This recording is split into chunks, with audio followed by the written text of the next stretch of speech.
From our New York studios, let's go inside her story with Jackie Reed. Good morning, Jackie. Good morning, Tom, Sybil, and Jay. Listen, you guys, for many women, divorce can not only leave you with a broken heart, but some serious credit problems due to your ex doing things like not paying his bills post-divorce. I met a woman who told me it took her more than 7 years to fix her credit after her divorce. But there are ways to protect yourself. I'm going inside her story with credit repair specialist Paul Oster, who is the CEO of Better Qualify. Good morning, Paul. Listen, now I would think it's during the marriage that a spouse can do the most damage to your credit, depending on what accounts you share. But don't you and your credit reports kind of go separate ways after the divorce? I mean, how can an ex still do damage after the divorce papers are signed? Unfortunately, if a couple gets to the point where they're actually getting a divorce, both spouses, and oftentimes the woman for sure, needs to realize that a divorce decree does not supersede the original creditor agreement. Probably the most important thing that folks are going to take away from today's show. What that means is if a judge orders a spouse to pay all of the credit card bills and their joint accounts, and let's say there's $100,000 worth of debt in those credit card bills, and the woman says, okay, well, if he's going to pay that, and that offsets some of the other monies in the marital settlement agreement, she doesn't take as much from a savings account or a 401k because he's responsible for $100,000.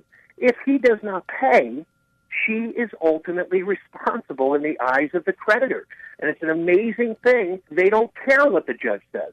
If you have joint accounts, it is imperative that they get closed immediately, they get separated, and they get paid. You cannot take his word for it. Obviously, if you're going through a divorce, there were problems already. We see the damage every single day, and I listen to women pouring their hearts out, but the judge said.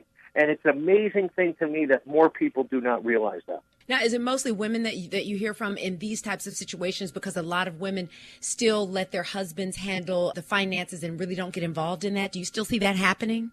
Very large percentage of our clients have come through a divorce, and oftentimes it's the woman who suffers more.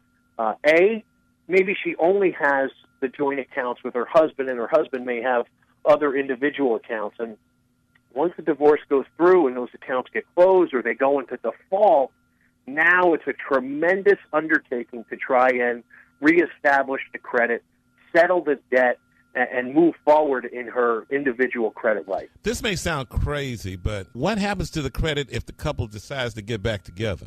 Then they would both be responsible at that point in time. It won't get any better. No.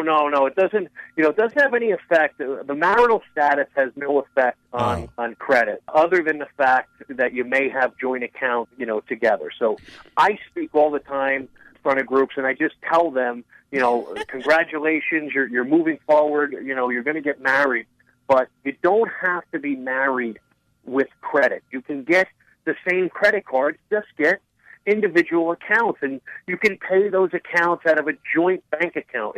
It's much easier to separate a bank account than it is credit card account. Paul, where can we get more of your tips on all types of credit issues? What's your website? It's betterqualified.com. Paul, thank you so much. All right, ladies. It's cheaper to keep them. You said it, not me, Tom. .com. Paul, do you think prenups are smart? If you don't have a lot of money?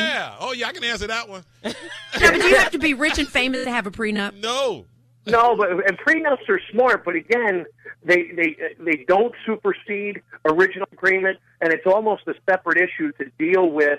A prenup will not protect you against credit card default.